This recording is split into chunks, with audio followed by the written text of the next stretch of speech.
Welcome to this episode of the Filmosophers Movie Talk Show. I'm Chris Bush. And I'm Dean Slider. And on this episode, Dean and I are going to share insights, reflections, and recommendations on the 2025 crop of Oscar-nominated Best Picture films. Okay. So, Dean, where would you like to start? Let's do that. Where would you like to start? Okay. Well, let's start with the one that seems to be had a lot of momentum and a lot of people seem to love, which is A Complete Unknown. How do you like it, Chris? I loved A Complete Unknown. And I've been thinking about it. You know, Dean, you and I are of a generation where we were a witness to the events and the time and the whole culture and feeling surrounding Bob Dylan's emergence in the late 50s and his rise to fame and his celebrity in the early 60s and the protest movement and folk music. And I wondered how, young people who may not have been witness to that time or don't know Bob Dylan's music might feel about it. I have to say I don't really care because I loved it. I thought what was so interesting and tricky about it, because there are a lot of biopics of music celebrities, and often it's kind of the ABC of the ticking off the boxes of the events that with which we're all familiar. And I thought it was just done with such thoughtfulness and such care and so intelligently. I thought the way that the music was like a character in the film. It was featured like another character in the movie. There were very few full performances, mostly little snippets here or there showing Dylan composing or playing or, whatever. And I saw it a second time. I was so impressed. And I thought it was remarkable. The performances were lovely. Of course, what adds to the whole experience is knowing that the performers all played their own instruments, all sung their own songs live to the camera. And of course, in retrospect too, I thought, well, kudos to Timothy Chalamet for singing Bob Dylan songs live, but how hard can that really be? You and I could do that, right? However, the young actress who played Joan Baez, Monica Barbaro, the first time I heard her sing and live and just emit the lovely crystalline voice that resembled Joan Baez's voice so perfectly, I just thought brilliant. And Edward Norton captured Pete Seeger's just homespun simplicity and folksiness. I just thought that was brilliant on every level. So I've been going on for a bit. You tell me, you share your thoughts on that movie. Yeah, I agree with you. Let's see, not quite wholeheartedly, 95% heartedly. What 5% am I missing here? Yeah. Well, first, just let me say, it's so interesting how many people, especially people of our generation, their reaction to the film is that they're surprised that it was so good. Somehow we went in with the default expectation was they're going to screw this up. That you had to be there, and the time was so particular. It was so the idealism of the whole mixed brew of the wonderful idealism and the screwed up human reality of the people involved, and the specialness of the time and place of the village in the early 60s. But they really got all of that, and the. I saw an interview with the director, James Mangold, and he really emphasized the challenges of the singing live on camera, particularly, and this is something I hadn't thought about, how tricky that makes the editing. Yes. Right, because when you're going to edit together different angles, and to match the gestures and match the performance when you're doing it live all the way through each time, it's very, very tricky. But he met that challenge, and it was really worth it because there is an organic quality, a real quality to doing that on camera that's really great. Yeah, kudos to Timothy Chalamet. I know you're joking kind of about how hard is it to sing like Dylan, those songs, Dylan, people say Dylan is a terrible singer because the timbre of his voice is very rough and unpleasant. However, a lot of those songs are hard to sing. The range, the dynamic range, I've tried to sing some of them. The dynamic range is really wide, and he hits all the, well, he can't do it now because he's 80, but something. But they're tricky songs to sing. And Timothy Chalamet, there's actually one place, one note in the film that I objected to. I forget which song it was, but it was he hit a high note that was too. It was better than Dylan would have done it. It was too singerly, and I'm do some singing now myself, and I could see he was doing it too correctly. It was supported. He was singing diaphragmatically rather than the way Dylan would have squeezed that high note out with difficulty out of his throat. As for Monica Barbaro, I thought she was. Well, first of all, I should stipulate I never was crazy about Joan Baez's singing. She's got this, yes, crystalline, pure soprano voice, but it was never something I would sit down and put that on the old record player and listen to have a good time. So that prejudices me. I'm not pleased that she was nominated for supporting actress. There was a lot of much more deserving performances that did not get nominated, particularly Anjanou Ellis-Taylor for Nickel Boys, who was stupendous, and a few other people who were neglected. But I would love to see Edward Norton. I also keep wanting to call him Ed Norton to partner him up with Ralph Cramden. But I would love for Edward Norton to get recognized as Best Supporting Actor. I mean, like you, I grew up in a household where Pete Seeger was a god. And much later in life, or in the early 90s, I sat down on a park bench with Pete and interviewed him for a writing project.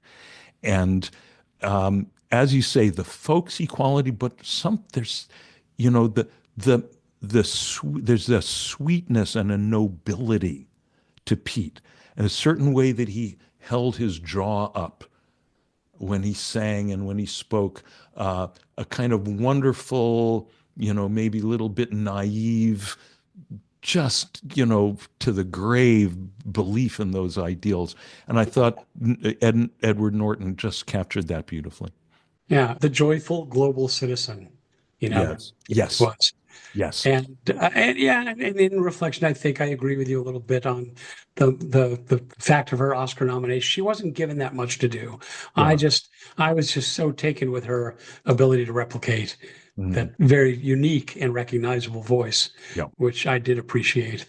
And yeah, I just thought it was quite brilliant. Okay, well, let's move on. And that's a movie I think we can both heartily recommend. Mhm. Oh, yeah. Shall we talk about Conclave?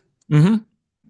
Were you Yeah. expecting anything going into it? Did you know much about it? No. It was fine. It was fine. And you get Ray Fiennes and John Lithgow together. You're going to get wonderful performances. And Tucci. Yeah. Oh, yeah. Stanley Tucci for sure. The thing is, this year, there's 3 nominees for Best Picture that are so innovative, that so much made me feel I'm seeing something I've never seen before. Mm-hmm. And they were Emilia Perez, Nickel Boys, and Anora. They were so fresh that they made the Conclave, and even to a certain degree, A Complete Unknown, just made them seem, okay, they were regular films. They were conventional films. Yeah, I appreciated Conclave. I wasn't knocked out. This is the story, if you haven't seen it, of the death of an election of a new pope, and all of the ritual and the very specific steps that take place as kind of a backdrop, but then a little bit of unfolding mystery that that takes place in the selection of the new pope. And I don't know, I appreciated and enjoyed witnessing all of the again, the tradition and the ritual and the the pomp and the all that accompanies, and the politics, Yeah. and the you know the kind of diplomacy and politics veiled as humility Yes. for the hopefuls, the popes in waiting. Yes. Yes. That was interesting. That was interesting to me. You know, among the oxymorons like congressional ethics and military intelligence, one more we can add to the list is spiritual organization. And that goes for a number of Dharma and meditation organizations I've been connected with, and goes for the church as well. And you get to see that, which is a lot of fun. That's true. Yeah. So that was to me the enjoyable part of the thing. There's a reveal, a twist that, didn't really Yeah. didn't really do it for me. Mhm. But I know that was meaningful to a lot of people who saw the movie. Right. Okay, next, another film that we've both seen that we appreciated is Emilia Perez. If we were really good, conscientious internet film critics, we would have seen all of these. But we're not. We're not. You're right. I just thought I'd mention that. Full disclosure. We know. We're a couple of guys who love movies sharing some reflections. So, yeah. We see some stuff. We've seen some stuff to continue. Yeah, that's who we are. Uh-huh. What's next? Emilia Perez. Yes. I didn't know much other than some of the cultural buzz surrounding some of the controversy. Yes. Particularly surrounding the lead actress lately. Yeah. And comments she had made, inappropriate comments she may have made in the past, which have seemed to have tanked her prospects as an Oscar winner. Mm-hmm. But I didn't know too much about it. I was really, really taken in by this. I thought it was just daring and dazzling and, like you said, fresh and innovative. I appreciated and enjoyed it a lot. Yeah. Yeah, I mostly had the same reaction. As I say, this is one of the films that made me feel this year, this is not like anything I've seen before. And mostly I thought brilliantly done. There's some plot elements that are way far-fetched, really don't make sense, but that's fine. That's not what this is. This is this is a theatrical creation. Yeah. I mean, there are choreographed dance and music numbers Yes. that happen throughout, let alone implausible plot points. Right. That it's its own creature. Yeah. It's its own thing. Yeah. I mean, it's like, in a Dickens novel where this one turns out to be the long lost mother, brother, cousin of this one, and that resolves everything at the end. That you accept that. That's an artistic convention. Yeah.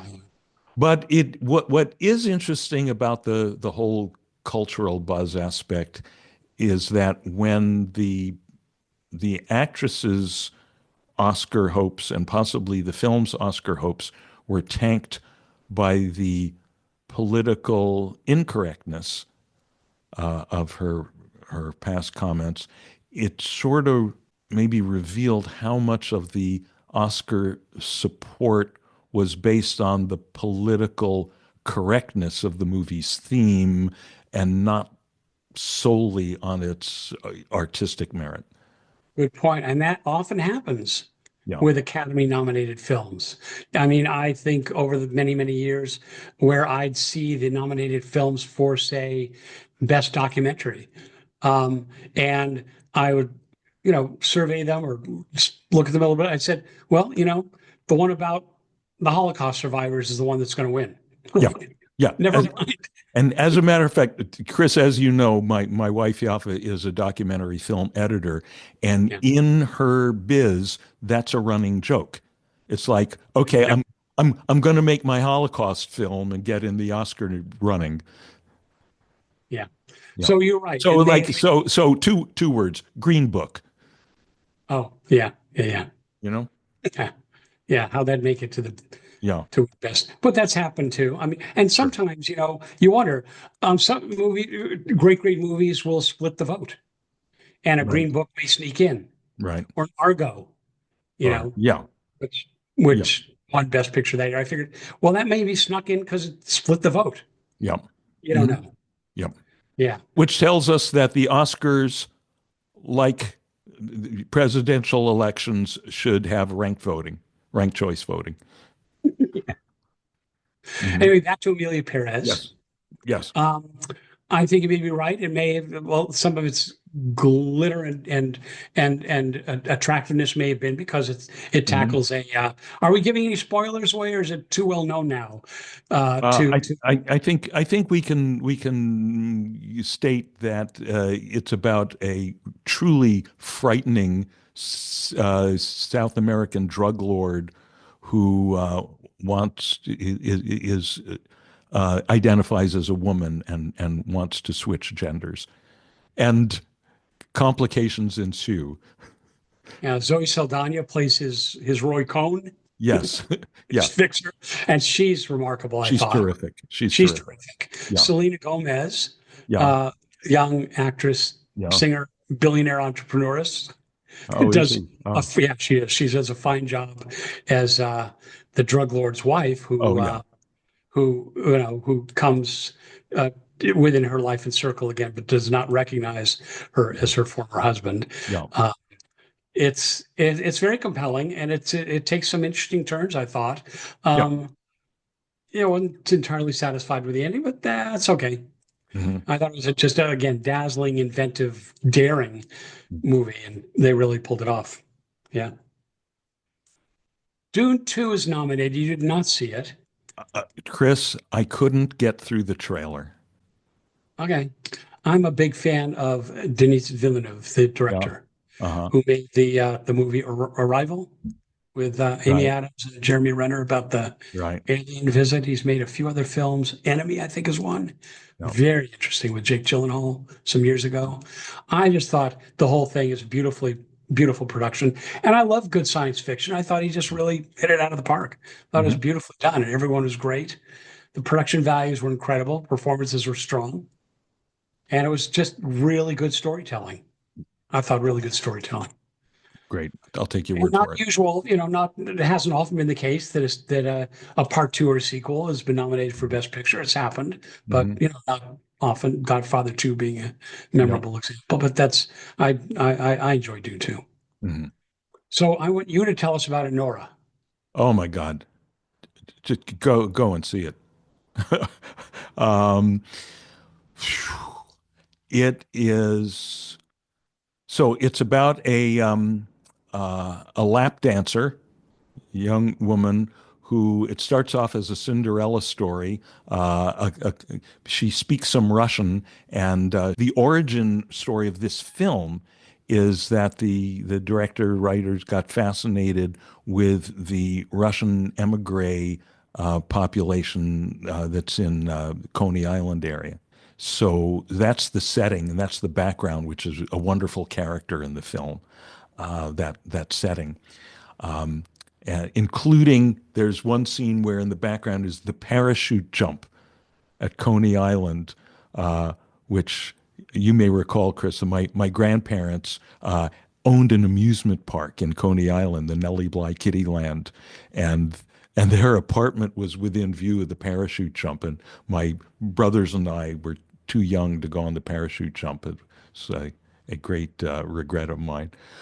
Anyway, so she's a lap dancer, and it starts off as a Cinderella story. She has a professional encounter with the pretty young son of a Russian oligarch, and he wants to marry her.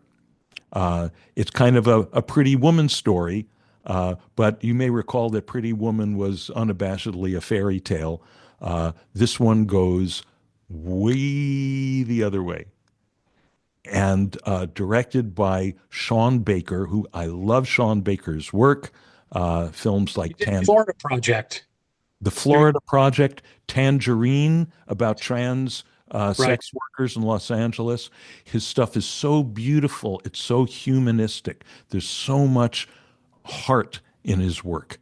Just gorgeous. And in this case, he brings that heart to bear on a story that is so intense. It has so much sex and violence, and the whole rhythm of it is unlike the gentle rhythms of Florida Project and Tangerine. It's relentless. There's one scene, I won't say anything about what happens, but there's this kind of set piece, this scene in the middle of the film that goes on in real time, beat by beat by beat, for about 20 minutes or so. That is this incredible roller coaster of, oh my God, is this happening now? Is this happening now? Is this happening now? And it is just a virtuoso performance. As it happened, I think the night before I watched Nosferatu, which a friend of mine who's a big, film head had loved. I was really bored with it. I thought that Nosferatu had some interesting design ideas, but you pretty much get those in the first 5 minutes. And I realized that what was lacking in Nosferatu was I had zero interest in any of the characters. I didn't feel connected. They all felt like just, pawns to be moved around in a kind of tediously complicated plot, including the major characters. Now, the next night I watch Anora, and they're even the most minor character. Somehow you feel, oh, their heart is just wide open for you to see, and you feel completely connected with them. However, quote unquote, good or bad, or what you really see in a really, human-hearted film is, we're all mixed. We're all trying to get it right. We're all screwed up. And it's just gorgeous. Mm. See it. And the young actress, Mikey Madison. Yes, Mikey Madison, who people will know from Once Upon a Time in Hollywood, where she was one of the Manson girls. Yeah. Who comes to a very unpleasant end. In the swimming pool. Yeah, in the swimming pool. But here she is just terrific. Well, I remember how impressed I was when I saw Sean Baker's Florida Project with the little prodigy Brooklyn Pierce, I think was her name, the little young actress. Brooklyn something, with Willem Dafoe. Yeah. Yeah, but with Willem Dafoe played the lead part, and just thought, wow, did he knows how to pick them. Yeah. Remarkable. Yeah. Another film, The Brutalist, written and directed by a filmmaker named Brady Corbett, and starring Adrian Brody, who's been Oscar nominated and who'll probably win. I put my chips on him and his performance. Among the Oscar nominated candidates, Adrian Brody famously having won some 20 or so years ago for his role in The Pianist. And this is the story, somewhat invented, of a Jewish Hungarian refugee who comes to live with relatives in Philadelphia. He's separated from his wife and his niece, who are still stuck back in Europe.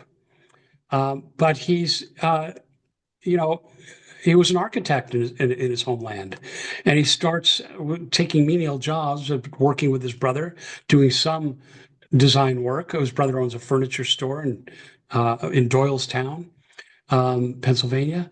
But he comes to the attention of a wealthy industrialist played by Guy Pearce, and his career begins to ascend. But not all is as it seems to be, and it's fundamentally a parable about how the other is treated within an established culture, and Hmm. he is the other, Hmm. despite his talent, despite his success. And Felicity Jones plays his wife, who joins him after actually in the film uh, about 2 hours into a 3.5 hour film. She Hmm. makes her appearance. She's nominated as well, and she just gives a lovely performance. This is, I realized upon going, the 3.5 hour film, which I wasn't looking at my watch. I was held my attention the whole time. Actually, maybe as a little point of film trivia, I looked up to see it's one of the five longest Oscar-nominated Best Picture films of all time. Hmm. And maybe you can guess what some of the other ones are. Lawrence of Arabia? That's one. I'll tell you the others. Yeah, please. Cleopatra Oh, comes geez. comes in at number one at over 4 hours. Uh-huh. Gone with the Wind, I think, is second. Lawrence of Arabia and the Ten Commandments, Cecil B. DeMille's 1959 uh, Yeah. Charlton Heston epic, Yeah. Hmm. which I love, by the way. I Hmm. watch it it's on network TV every Easter, Uh-huh. and it's so cheesy Yeah. and it's so, but I just love it. I'm a sucker for a good Messiah story, Yeah. which is why I like Dune 1 and 2, Uh-huh. which is why I love Lawrence of Arabia, Right. why I like Patton. A man or woman who meets their destiny, Yeah. and the destiny is glorious but fraught with Right. pitfalls too. Right. Right. Yeah. One other footnote about this film, which I have not seen, that is that, but this is, I think, is an indication of things to come. Is there's some controversy about Adrian Brody's nomination because it turns out that his accent was uh, AI AI enhanced. corrected, AI tweaked. I heard that. I hadn't explored it before seeing the film, Hmm. but that could be a disqualifier too, perhaps. I don't know. Maybe, or maybe we're just going to accept that everything is going to be a, Maybe. you know, I was a school teacher. I started my school teaching career early enough that I lived through the couple of years where it was a controversy whether it was okay for kids when they were working on their school papers to use spell check. Yeah. So I think Well, that's how all these things imagine, go. I imagine, Generally, the technology wins. I imagine the Academy is going to have to uh, create rules defining the use of technology. Yeah, In whether how pure does a performance need to be for it to qualify as a nominated performance? yeah. It's an Well, interesting well, question. if the Grammys had to disqualify every singer that uses auto tune, they wouldn't have much to vote on.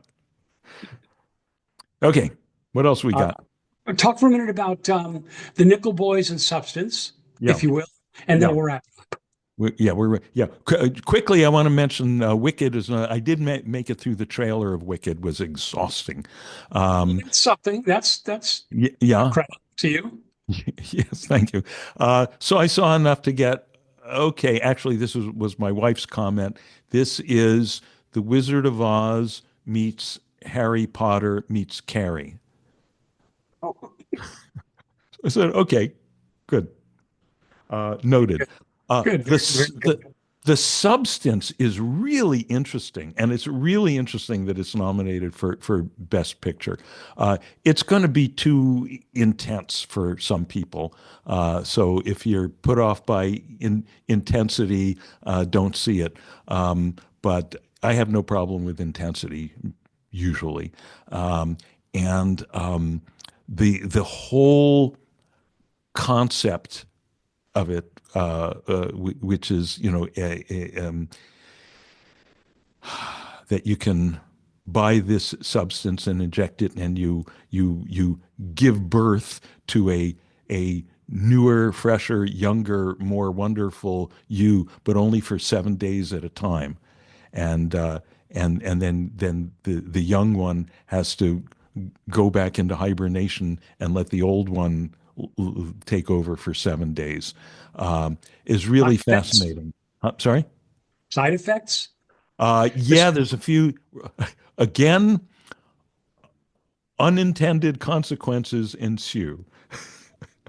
Uh, and the side effects go beyond dizziness, nausea, and yeah, drowsiness when driving. that's right. So we get to see the aging. She's a TV fitness star played by Demi Moore, uh, duking it out with her younger, new, improved self, Margaret Qualley, um, whose body also was enhanced, of course, prosthetically. Um, and it interestingly, I didn't know anything about who made it, and watching it, something told me, "Boy, the French are going to love this film." And it turned out that the filmmakers were French. There's Interesting. just something about the sensibility of it uh, was, and visually, it's very fresh, and the use of bright colors and in your face. Um, Images is just, yeah, it's I really enjoyed it. I had a good time with it. What do we have left? Nickel Uh, Boys? Nickel Boys, brilliant, brilliant, best film of the year. Really? What's the setup? Yes. So it's based on the Colson Whitehead novel of the same title, which is based on the historical reality of reform schools for boys, supposedly wayward boys that were abusive, where boys were, where the people running them, the men running them, were completely corrupt and abusive. Boys were killed and secretly buried out in the fields. And this is a young, very promising young black student who's on his way to better things and is innocent. He's in the opening minutes of the film. He's hitchhiking to the college he's about to enter on a wonderful scholarship, and he gets picked up by a guy in a stolen car and winds up implicated and spends the rest of the film mostly here. But what's interesting is the way the story is told. The director, he took his inspiration from Mad Max.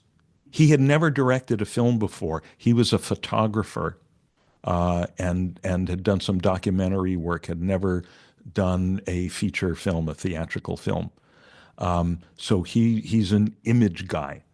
And he found out that when George Miller made Mad Max, the way he wrote the film was without writing any words, he storyboarded the entire film shot by shot, and then wrote the dialogue to the storyboard, Interesting. which is the opposite of how films are made.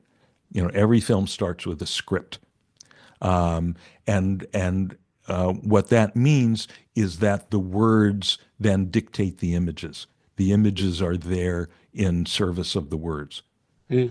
So this is a film where actually some of the dialogue is hard to understand. I felt the same way about Dunkirk, where a lot of the dialogue you can't understand it, and it doesn't matter. It's just one more element in the mix, and the whole story is told in the images, and the images are used in a poetical way that is just breathtaking.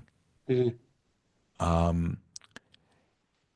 And the other just fascinatingly innovative thing about the way it's made is it's all done in literally point of view, first person point of view. It's all the first part of the film, the first maybe third of the film, is all literally through the eyes of the main character. So you never see the main character. You'll see his arm, or you'll fleetingly see his image in a mirror, for example. You never see him because you're literally seeing through his eyes. and then maybe a third of the way through, a second character. I'll tell this much because it's so interesting and it doesn't spoil the plot. There's a scene where he meets this who's going to become the second principal character. They go through a scene together. So we're now seeing the new principal character through the first character's eyes, and then we see that whole scene again through the second character's eyes. And then the film proceeds to be sometimes through one character's eyes, sometimes through the others, but always through their eyes. Interesting. That works. Yeah, and what's interesting is that was a feature of the Colson Whitehead novel that the film is based on. And it is interesting that in fiction, we have in written fiction, in novels and short stories, we have the choice to tell the story through an omniscient, godlike narrator voice, or to tell it in first person. But in film, it's always done with the omniscient, from the omniscient point of view. It's never done. The only historical precedent that I know, which was never completed, was when Orson Welles attempted to make a film of Heart of Darkness that was going to be seen through Marlowe's eyes. But the project fell apart, so he made Citizen Kane instead. So that turned out okay. Okay for him. Yeah, but Nickel Boys just brilliant. Absolutely, run, do not walk to see it. Beautiful. Thank you. Now, before we tie it up, I wanted to ask you, not all of these films were seen at home on a home theater or screening Right. platform. You went to the movie theater. What's your experience going to the movie theater post-COVID? Has it changed at all for you? Most but not all people understand that they should not use their cell phones in a theater. Yeah. Right. Most but not all people understand they should not open their noisy candy wrappers right behind my ears. Most of our in-person film going these days is at our wonderful Aero Theater here in Santa Monica, which is part of the nonprofit American Cinematheque, along with the Egyptian Theater and the Los Feliz 3. So it's a select, a little bit audience. Self-selecting crowd. Yeah, they're a non-casual crowd. It's not the multiplex. It's not the multiplex. The Aero is our temple, and most of the people that go there understand that you're in the temple. Which, by the way, we saw. I think we saw it there. One of the wonderful animated film nominees for Best Animated Film, Memoir of a Snail, is wonderful. Flow is wonderful. The one that's favored to win, The Wild Robot, did not like at all. I thought the color, it was visually garish. The colors felt like an assault on my senses, and all the emotions were similarly heavy-handed. Then you see a film like Memoir of a Snail or Flow, which is so much more subtle and quiet and human, and you go, oh yeah, this is the way to do it. I saw Flow and I thought it was lovely, and it's just kind of remarkable. This beautiful storytelling by a Latvian creator and his crew. Right. And it's become, by the way, a cultural sensation in Latvia. Oh, is it?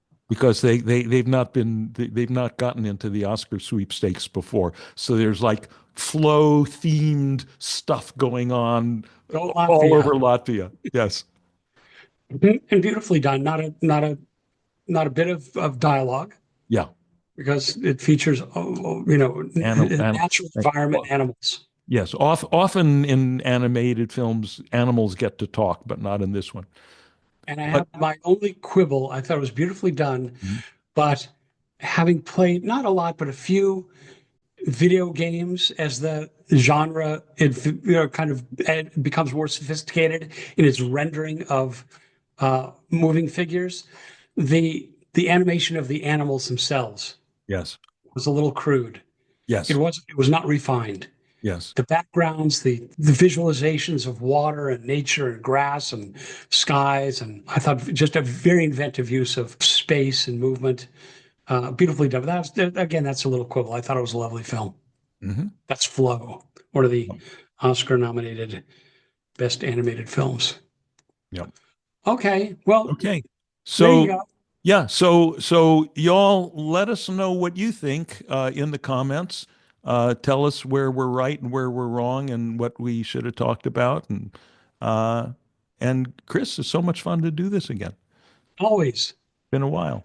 It's been a while. Thank you so much, Dean. Thank you. Thank you for checking into the Filmosophers, and we'll look forward to seeing you next time. Thank you for joining us on the Filmosophers Movie Talk Show. Please like and share this video, and remember to subscribe to our channel to stay up to date on our newest episodes.